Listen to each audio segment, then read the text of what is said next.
Okay, so here's a number worth thinking about for a second. 29%.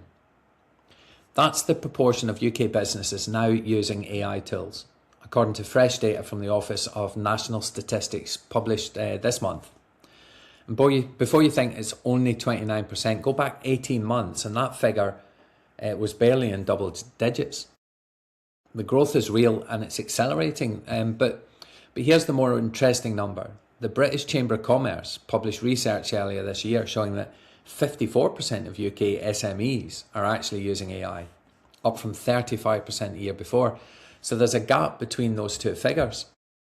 And what's in the gap is roughly the difference between we've got ChatGPT logged in somewhere to we're actually using this in business every single week. Neither number is the one that matters most though. The one that matters is this: amongst businesses already using AI properly, 71% report that net productivity improvement. But when researchers ask whether they're showing up as revenue growth, the answer is mostly no, not yet. So that gap, productivity up but profit not moving yet, is what the industry is calling a productivity profit gap. And it's not just an academic observation. It's where most small businesses are sitting right now, getting some of the time back, but not yet turning that into something that business is actually banking.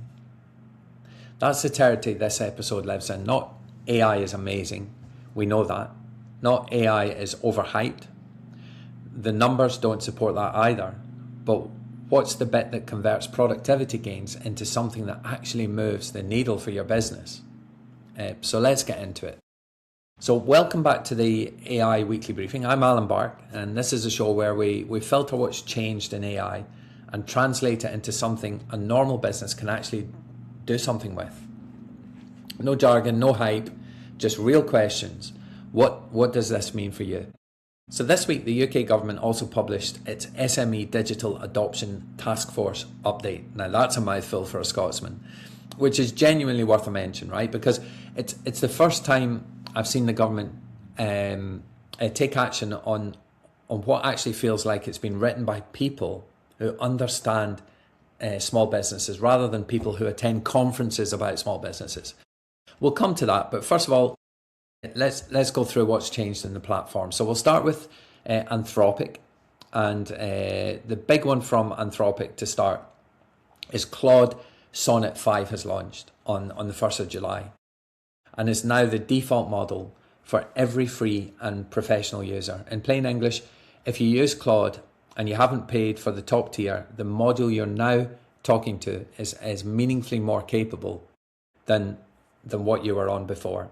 And it's performing close to the flagship Opus model on a lot of everyday tasks. What makes Sonnet 5 different in practice is that it's more agentic, better at multi-step tasks where it has to work through several things in sequence rather than just answering a single question.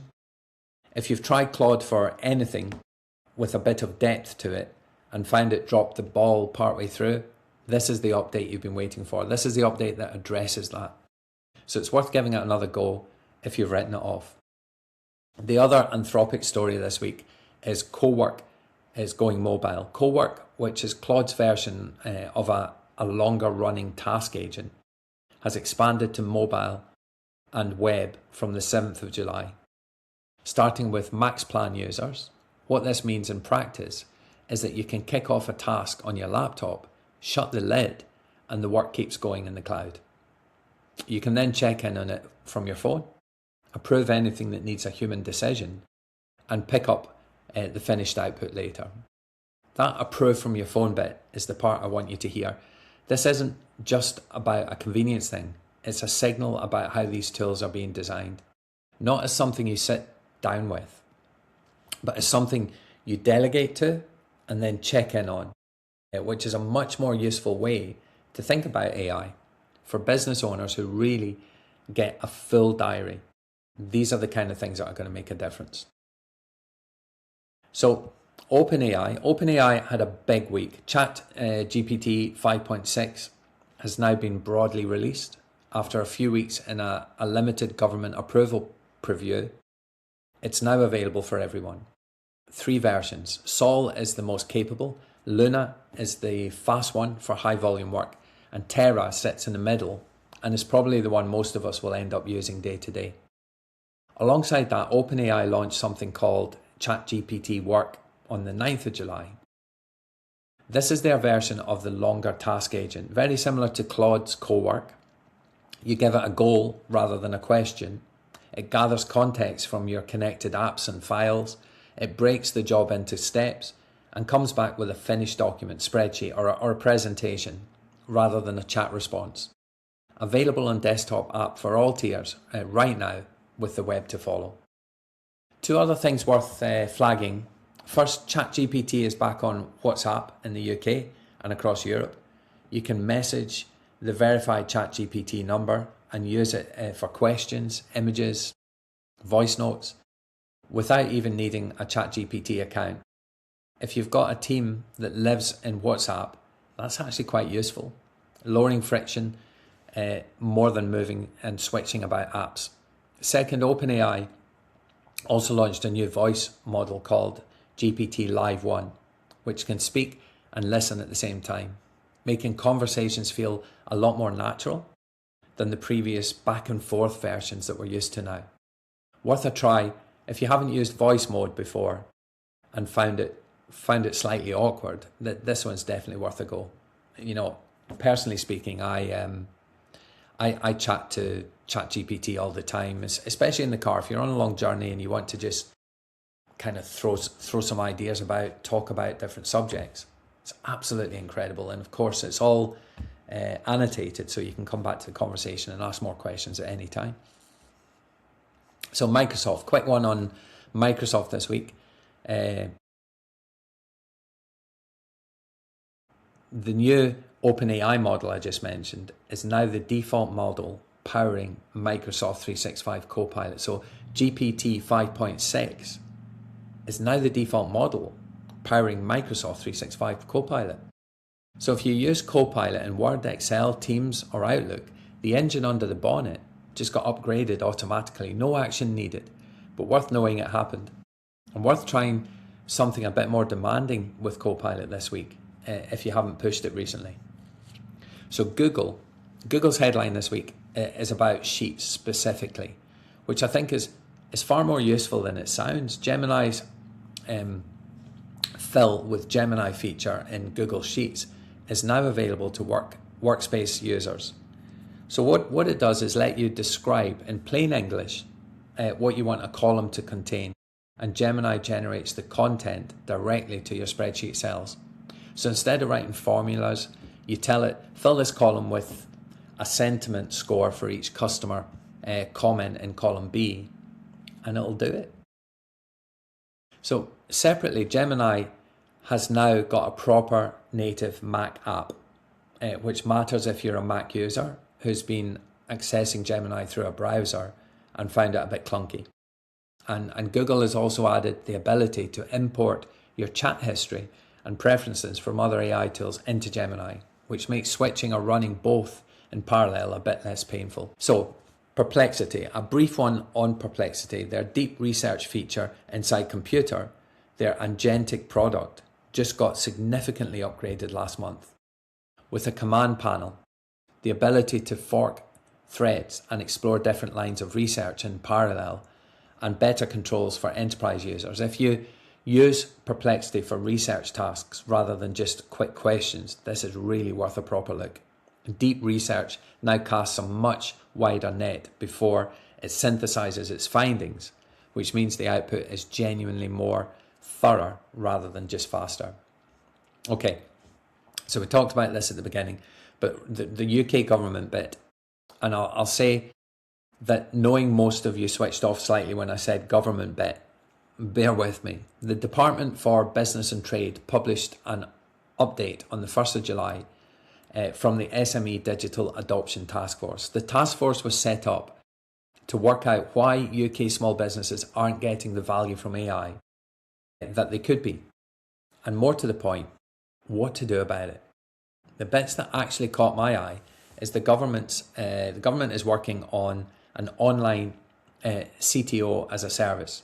The idea is that small businesses that don't have an IT director or tech lead would be able to access AI-powered guidance on which tools to actually use and how to set them up. Still early stages, but a genuinely useful idea if it materialises. They're also launching regional upskilling roadshows across the country, which Enterprise Nation are involved in. And these pilots are underway on AI-powered business support.